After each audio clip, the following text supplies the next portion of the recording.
আন্তর্জাতিক কলকাতা বইমেলাতে প্রকাশিত হয়ে গেল আরেকটি বই। উপস্থিত ছিলেন কবি সুবোধ সরকার ও শিক্ষামন্ত্রী ব্রাত্য বসু। তারা কি বলছেন শুনবো। পাঠকদের আকর্ষণ করবে এই কারণে যে বইটির পত্রিকার যে মূল যে উপজীব্য অর্থাৎ কবি সুবোধ সরকার, তার কবিতা জীবন যাপন এবং মূলত তার কাব্যকেই এই পত্রিকা আধার করেছে।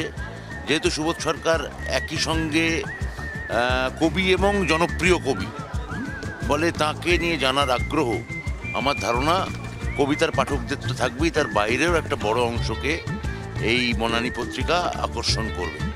এটি হচ্ছে মূলত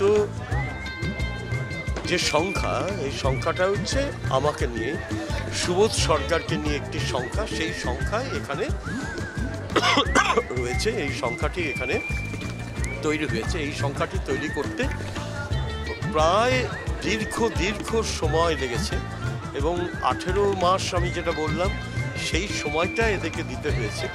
এই সময়টা ধরে যেভাবে কাজ হয়েছে সেটা খুবই, আমার মনে হয় যে পাঠকের কাছে এটা খুবই প্রয়োজন।